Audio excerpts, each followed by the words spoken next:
ചരിത്രം ഞാൻ അങ്ങനൊരു പ്രൈസ് രാജീവിട്ടാന്ന് തന്നെ വിളിച്ചത്. ദേശീയ അവാർഡ് ജേതാവാണ്. പേരം ലൗലിയേ ഗുണ്ടും മല്ലിയേ ബേബി ബേബി.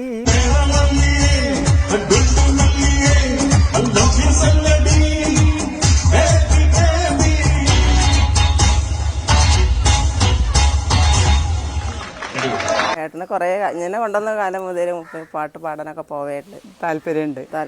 അതെ, ഒന്ന് ചാടി കളിക്കുമെന്ന് വിചാരിച്ചു വന്നു. ഒന്ന് ചാടിയെന്നെങ്കിൽ ഒരു പക്ഷേ എൻ്റെ അത് ക്യാമറ വന്നില്ലായിരിക്കും. അതിന്മേ തന്നെ അങ്ങനെയും വരാം.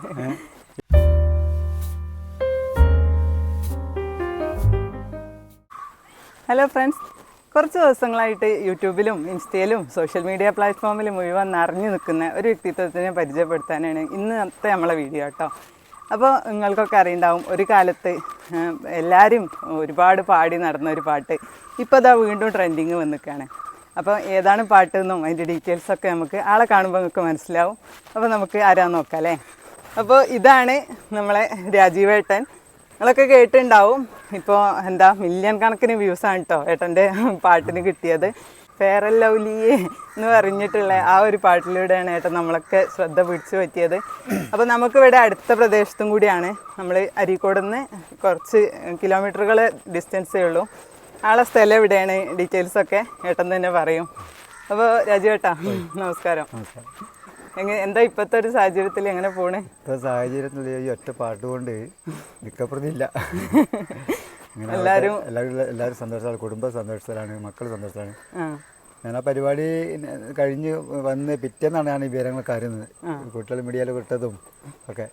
അതെ, നമ്മൾ കമന്റ് ബോക്സ് നോക്കുന്ന സമയത്തൊക്കെ കാണുന്നുണ്ട് ഏട്ടൻ ഒരു പാട്ട് പാടിപ്പോയി കിടന്നുറങ്ങിയതാണ്, നേരം വെളുത്തപ്പോൾ സോഷ്യൽ മീഡിയ കത്തിച്ചു എന്നൊക്കെ രസമായിട്ട് കൊടുക്കുന്നുണ്ട്. പക്ഷെ യഥാർത്ഥത്തിൽ അത് തന്നെയാണ് സംഭവിച്ചത് അല്ലേ? ഒരു കല്യാണത്തിന്റെ രാത്രിയിലാണ് ഈ ഒരു പരിപാടി നടന്നത്.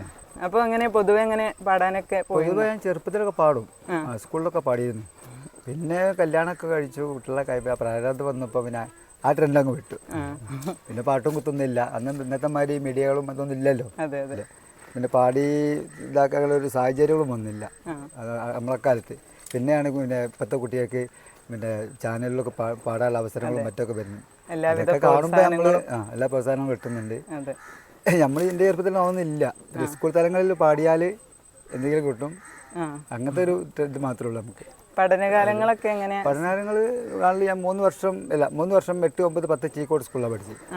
ആ വർഷത്തിൽ ലളിതഗാനത്തിന് 2 വർഷം ഫസ്റ്റ് പ്രൈസും 3ാമത്തെ വർഷം സെക്കൻഡ് ആയി. അന്ന് എനിക്ക് ഒരു പെൺകുട്ടി വന്നപ്പോൾ ഒരു നല്ല പാട്ടായിരുന്നു. അപ്പോൾ 2ാം സ്ഥാനത്തേക്ക് തള്ളപ്പെട്ടു. ചീക്കോട് സ്കൂളിലാണ് പൂർവ്വ വിദ്യാർത്ഥിയാണ്.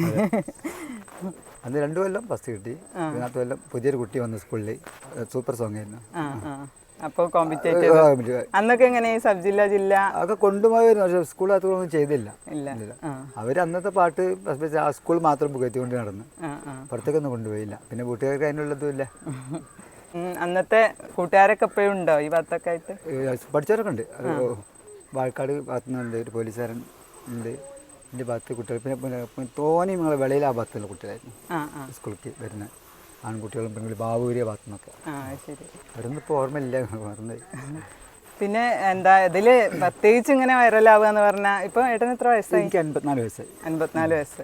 അപ്പൊ ഈ ഒരു പ്രായത്തിലുള്ള ആ ഒരു എനർജിയാണ് അധികം എല്ലാവരും ഫോക്കസ് ചെയ്തത്. പാട്ട് എന്ന് പറയുമ്പോൾ നോർമലി എല്ലാവർക്കും പാടിപ്പോകാൻ പറ്റും, പക്ഷേ ശരിക്കും എക്സ്പീരിയൻസ് ചെയ്ത ഒരു പെർഫോമറെ ആ ഒരു പെർഫോമൻസ് ആണ് നമുക്ക് അവിടെ കാണാൻ പറ്റിയത്. ഇപ്പൊ ഇങ്ങനെ നിൽക്കണമെന്നും കാണട്ടോ, ആ വീഡിയോ ഞാൻ ഇതിന്റെ ഇടയ്ക്ക് കൊടുക്കുന്നുണ്ട്. അതിന് കാരണം പിന്നെ ഇവിടെ വെട്ടത്തൂർ അമ്പലത്തിൽ മരക്കാട്ട് ക്ഷേത്രത്തിൽ ഒരു ഗാനങ്ങളുണ്ടായിരുന്നു കഴിഞ്ഞ വർഷം. അത് നമ്മളെ യേശുദാസിന്റെ വോയിസുള്ള ഒരു രതീഷ് സാറില്ലേ, രതീഷിന്റെ പേര് രതീഷ്, അദ്ദേഹത്തിന്റെ കെയർ ഓഫിൽ ഒരു ഗാനങ്ങളുണ്ടായിരുന്നു വെട്ടത്തൂർ അങ്ങാടി. അന്ന് തമിഴ് പാടാൻ ഒരു പ്രത്യേക ഗായകൻ ഓർക്ക് തമിഴ്നാട്ടിൽ നിന്നും പിന്നെ പൊള്ളാച്ചി മുത്തു പറഞ്ഞ പേര്, അദ്ദേഹം പിന്നെ പാട്ട് പാടി സ്റ്റേജിൽ നിന്ന് ഇറങ്ങി ഓഡിയൻസിൻ്റെ ഇടയ്ക്ക് ഇങ്ങനെ ഓടി വരിക. അപ്പോൾ നമ്മൾ ആ പാട്ട് എനിക്ക് ഭയങ്കര ഇഷ്ടമാണ്, പഠിച്ചതാണ് എനിക്ക്. അപ്പോൾ ഇതൊക്കെ പാടാൻ കിട്ടിയെന്നൊക്കെ ആശിച്ച് പോയി. എങ്കിലും ആ ഇൻട്രസ്റ്റിൽ മൂപ്പരോട് താളം കാട്ടിയപ്പോൾ മൂപ്പരൻ്റെ കയ്യെ പിടിച്ച് വലിച്ച് മൂപ്പരപ്പനം കൂട്ടി. പിന്നെ ആ പാട്ട് വെച്ച് 2 സ്റ്റെപ്പൊക്കെ എടുത്ത് കളിച്ച് ഞങ്ങൾ. പിന്നെ ഞാൻ മൂപ്പരെ കൂടെ പാടുന്നുണ്ട്. മൂപ്പരിനെ ശ്രദ്ധിച്ചോ എന്താ അറിയില്ല, ആ പാട്ട് ഞാൻ പാടുകൊണ്ട് ആ മൈക്ക് എൻ്റെ കൈ മൂപ്പര് ദൂരെ പോയി കൈ കെട്ടി നിന്ന് എന്നെ നോക്കി നിൽക്കുക. മൂപ്പര് പാടിയ പാട്ട് ഞാൻ പാടും നോക്കിയിട്ട്. അങ്ങനെ ആ പാട്ട് പോയി ഫുള്ള് പകുതി തീർക്കാൻ എനിക്ക് അവസരം അദ്ദേഹം തന്നു. ആ പാട്ട് കഴിഞ്ഞ ദിവസം പിന്നെ എടുത്ത് സ്റ്റേജ് വരെ എടുത്ത് കൊണ്ടുപോയി. അതിനൊക്കെ നാട്ടുകാർ സാക്ഷിയാണ്. ജീവിതത്തിൽ ഓർത്ത് വെക്കാൻ പറ്റിയ കുറച്ച് അംഗീകാരങ്ങളാണല്ലേ ഇതൊക്കെ. എൻ്റെ സുഹൃത്ത് പിന്നെ എൻ്റെ ബാലേട്ടൻ്റെ മകൻ്റെ കല്യാണത്തിനാണ് ഞാൻ പോയത്. കഴിഞ്ഞ 8 തീയതി കല്യാണം, 7 തീയതി പരിപാടി, ഞായറാഴ്ച പരിപാടി, തിങ്കളാഴ്ച കല്യാണം. അങ്ങനെ കല്യാണത്തിന് പ്രത്യേകം വിളിച്ചിരുന്നു. പരിപാടി കൊണ്ടൊന്ന് ഒന്ന് കുട്ടികൾക്ക് കൂടി കൊടുക്കണം, സാറാക്കി കൊടുക്കണം എന്നൊക്കെ പറഞ്ഞ് ഞാൻ പോയി. പോയപ്പോൾ അവിടെ തുടങ്ങാൻ ആരുമില്ല. അപ്പോൾ രാജീവ് അജി തുടങ്ങി കൊടുക്കുകയായിരുന്നു മൂപ്പര് അതിന് ഭാസ്കര മാസ്റ്റർ. അപ്പം നമുക്ക് സന്തോഷമായി. സ്റ്റേജ് നിറച്ചും കുട്ടികൾ, ആൺകുട്ടികളുടെ പോയ ചാൻസ് കിട്ടുമോ എന്ന് പോലും മടിച്ചു നിന്നാണ്. ഏതായാലും എന്നോട് തുടക്കം ഒരു ഭക്തിഗാനമുണ്ട്, അവർക്ക് അറിയില്ല. അപ്പം ഒരു ഹിന്ദു ഭക്തിഗാനം പാടി. രണ്ടാമത് നിരീഷ് മാസ്റ്റർ അദ്ദേഹം പാടി. മൂന്നാമത്തെ ഓരോരുത്തർ പാടി. പിന്നെയാണ് ഈ പാട്ട് വരുന്നത്. പേരൻലി ഒന്ന് പാടി നോക്കാം നമുക്ക്. അങ്ങനെ അതില് ഒരുപാട് ചെറിയ മക്കളുണ്ട്, നല്ല പ്രോത്സാഹനം തരുന്നു. ഭയങ്കര വാമ്യ കുട്ടികൾ ഒരിക്കലും വിചാരിച്ചില്ല ഞാൻ ആ പാട്ട് പാടും. എൻ്റെ കോല അങ്ങനെയാണല്ലോ, പ്രായമായ ഒരാള് ചെറുപ്പക്കാർ പാടുന്ന പാട്ടാണൊക്കെ. അതിന്റെ വീഡിയോന്റെ സ്റ്റാർട്ടിങ്ങിൽ ഇങ്ങനെ നിൽക്കുന്ന അത് നമ്മൾ അറിയാതെ തന്നെ. അദ്ദേഹത്തിന്റെ പ്രത്യേക പിന്നെ മച്ചാന്ന് വിളിക്കല്. അത് വാസുത്താണ്, തമിഴ്നാട്ടിലാണ്. പുള്ളിക്കാർ പറയും മച്ചാ സൂപ്പറായിട്ട് സൂപ്പറായിട്ട് പോയത്. അതെ, ആ ഏട്ടന്റെ ഡാൻസ് പ്രതീക്ഷിച്ചു കമന്റ് ഒക്കെ നമ്മൾ കണ്ടല്ലോ. അതെ, ഒന്ന് ചാടി കളിക്കൊന്ന് വിചാരിച്ചു വന്നു. ചാടിയെങ്കിൽ ഒരു പക്ഷേ എൻ്റെ ക്യാമറ വന്നില്ലായിരിക്കും. അതിന്മേൽ തന്നെ അങ്ങനെയും വരാം. അപ്പൊ ഈ വീഡിയോ എടുത്ത ആളെ ഞാൻ കോണ്ടാക്ട് ചെയ്തിട്ടുണ്ടായിരുന്നു. നമ്മള് ഇതിന്റെ കൂടെ കിട്ടുമോ നോക്കിയിട്ട് ആൾക്ക് ഇന്നുവരെ കണ്ടില്ല. മോൻ പറഞ്ഞു അശ്വിൻ ആ കുട്ടിയുടെ പേര്. അസിൻജിത്ത് ഫോട്ടോഗ്രാഫർ ഇടവണ്ണപ്പാറക്കാരനാണ്. ഞാൻ മെസ്സേജ് ചെയ്തിരുന്നു ഇതിന്റെ കൂട്ടത്തില് വരുവാന്ന് വെച്ചിട്ട്. പക്ഷെ ആള് ഭയങ്കര തിരക്കാണ് എന്ന് പറഞ്ഞു, വർക്കിന്റെ കാര്യങ്ങളൊക്കെ ആയിട്ട്. അപ്പൊ ഇങ്ങനത്തെ വീഡിയോസ് ഒക്കെ നമുക്കറിയാം, ഇതിന്റെ ഒക്കെ പുറകിൽ ഒരു ക്യാമറമാനും കൂടി ഉണ്ടാവുമ്പോഴാണ് അല്ലേ ഇത് സക്സസിലെത്തണത്. അപ്പൊ എല്ലാവർക്കും ഒരു പ്രചോദനമായി എന്തായാലും. അപ്പൊ നമ്മൾ ആ ഒരു പാട്ട് ഒരു 2 വരി ഒന്ന് പാടുകയല്ലേ. കമ്പ്യൂട്ടർ ഗ്രാഫിക്കിളിയേ காதலை கட்டுக்கலையே வளர்ந்து போச்சு, சயின்ஸு குறைஞ்சு போச்சு, காதல் செல்ஸு கக்குக்க நல்ல வயசு, பேரம் லவ்லியே குண்டும் மல்லியே லவ் சொல்லடி பேபி பேபி, பேரம் லவ்லியே குண்டும் மல்லியே ലവ് சொல்லடி ബേബി ബേബി. അടിപൊളി. കരോക്കെ കൂടി വരുമ്പോഴാണ് സെറ്റിംഗ്സ് വരുമ്പോൾ നമുക്ക് കുറച്ചുകൂടി എനർജി കിട്ടും. ഓഡിയൻസിന്റെ സപ്പോർട്ടും ഭയങ്കര ഒരു ഇതാണല്ലോ. പിന്നെ ഫാമിലി ഒക്കെ എങ്ങനെ? ഫാമിലി ഭാര്യയുണ്ട്, 3 കുട്ടികൾ, ആൺകുട്ടികളാണ്. അതാണ് വീട്. വലിയ മനതാ ആ കുട്ടികൾക്ക് വലിയ മന. കല്യാണം കഴിച്ചില്ല, ആവുന്നേ ഉള്ളൂ അല്ലേ? 3 ആൺകുട്ടികൾ. ഏട്ടന് വർക്ക്? ഞാൻ സാധാരണ കൂലിപ്പണിക്കാർ, കൽപ്പണിക്കാരനാണ്. വീട് പണിയൊക്കെ എടുക്കുന്നത് ഈ പണി, കൽപ്പണി. ഇനിയിപ്പോ എന്തായാലും ഇപ്പൊ പണിക്ക് തന്നെ പോകണം.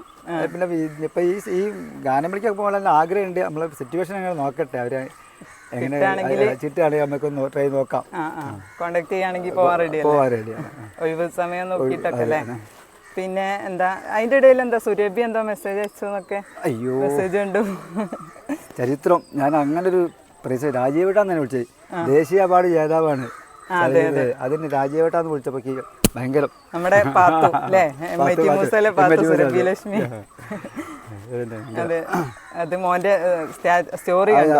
അപ്പൊ നമ്മളെ ഏട്ടന് ഒരു അക്കൗണ്ടൊക്കെ സ്റ്റാർട്ട് ചെയ്തിട്ടുണ്ട്, രാജീവ് ഇടവണ്ണപ്പാറ എന്ന് പറഞ്ഞിട്ട് കേട്ടോ. അപ്പൊ എല്ലാരും ഒന്ന് കയറിയൊക്കെ ഇനിയും പാട്ടും വീഡിയോസൊക്കെ പോസ്റ്റ് ചെയ്യും അല്ലേ? നമുക്ക് പ്രതീക്ഷിച്ചൂടെ? ഹാൻഡിൽ ചെയ്യാനൊക്കെ എങ്ങനെ അറിയും? അറിയില്ല, മക്കളാണ് കൈകാര്യം ചെയ്തത്. ശ്രീജിത്ത് എൻ്റെ രഞ്ജിത്ത് അവരുടെ മൊബൈലാണ് കാര്യങ്ങളൊക്കെ നീങ്ങുന്നത്. അവര് ചെയ്തോളുമല്ലോ. അപ്പൊ പെർഫോം ചെയ്ത് കൊടുത്താൽ മതി പോസ്റ്റ് ചെയ്യാനൊക്കെ. ഇങ്ങനത്തെ കലാകാരന്മാരൊക്കെ തന്നെയാണ് നമ്മൾ സപ്പോർട്ട് ചെയ്യേണ്ടത്. അപ്പോൾ ഇത്തരം വീഡിയോസ് ഒരുപാട് കാണുമ്പോൾ പോയി ചെന്ന് കൂടുതൽ പരിചയപ്പെടാൻ ആഗ്രഹം ഉണ്ടായിട്ടുണ്ട്. പക്ഷേ ഇത് നമ്മൾ അടുത്ത് തന്നെ ആയതുകൊണ്ട് എന്തായാലും വിട്ട് കളഞ്ഞിട്ടില്ല. എല്ലാവരും ഇങ്ങനത്തെ ആളുകളൊക്കെ കൂടുതൽ പ്രോത്സാഹനം കൊടുക്കുക. അപ്പോൾ നമ്മൾ ഓഡിയൻസിന് വേണ്ടിയിട്ട് വേറെ ഏതെങ്കിലും ഒരു പാട്ടും കൂടെ ഒരു 4 വരി പാടാമോ? പാടാമല്ലോ. സന്യാസിനി നിൻ പുണ്യാശ്രമത്തിൽ ഞാൻ സന്ധ്യാപുഷ്പവുമായി വന്നു. ആരും തുറക്കാത്ത പൂമുഖവാതിലിൽ അന്യനെ പോലെ ഞാൻ നിന്നു. സന്യാസിനി ഓ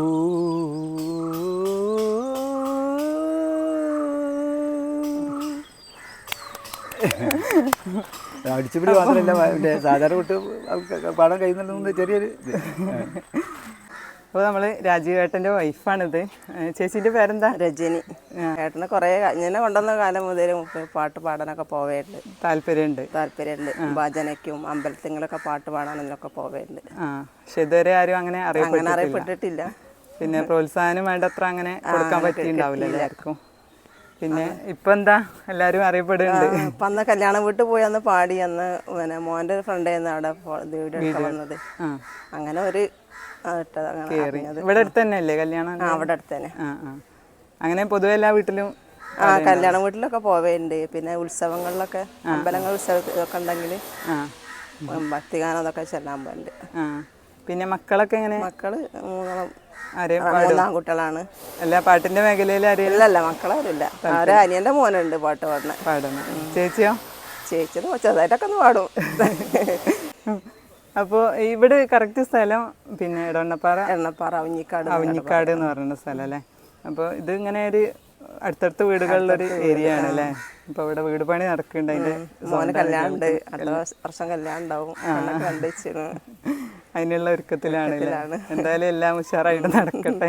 ഇതിന്റെ ഇടയിൽ കൂടെ ഇങ്ങനത്തെ കാര്യങ്ങളൊക്കെ അതും പോട്ടെ. ഓരോരുത്തരും ഓരോ സമയം ഉണ്ടല്ലോ അല്ലേ? ഇപ്പോഴാണ് സമയമായത്. അപ്പൊ എന്താ എന്നാലും സന്തോഷം. അന്ന് ആ ഗ്രൂപ്പിൽ ചെയ്ത അവരോടൊക്കെ ഒരുപാട് നന്ദിയുണ്ട്.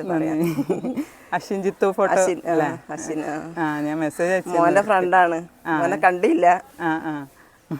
മോന്റെ ഇതുകൊണ്ടാണ് ഞങ്ങക്ക് ഇങ്ങനെ ഒരു ഭാഗ്യം കിട്ടിയത്. അതെ, ആളെ കാണാൻ പറ്റിയിട്ടില്ല. ഞാൻ അവള് വരാന്ന് പറഞ്ഞിട്ടുണ്ടെന്ന്. ഇന്നലെ വിളിച്ചിരുന്നു മോന്. രാജുവേട്ടൻ വിളിച്ചിരുന്നു അന്ന് കാണണം എന്നൊക്കെ പറഞ്ഞിട്ട്. അപ്പൊ അന്ന് വരാന്നൊക്കെ പറഞ്ഞു. അങ്ങോട്ട് വരാറുണ്ട് അല്ലേ? എന്നാ പിന്നെ ഞങ്ങളെ വിടട്ടോ. അപ്പോൾ രാജുവേട്ടാ, നമ്മളെ ചാനലിന് വേണ്ടിയിട്ട് സഹകരിച്ചതിന് നന്ദി. ഇനിയും ഒരുപാട് ഉയരങ്ങളിലെത്തട്ടെ. ഒരുപാട് ആളുകളിലേക്ക് എത്തിയിട്ട് കൂടുതൽ അവസരങ്ങൾ കിട്ടട്ടെ. ഇതുവരെ കിട്ടാത്ത അവസരങ്ങളൊക്കെ നല്ല വേദികളും കൂടുതൽ എന്താ പെർഫോമൻസ് ഒക്കെ രാജുവേട്ടനിൽ നിന്ന് ഞങ്ങൾ പ്രതീക്ഷിക്കുന്നു. Okay, thank you.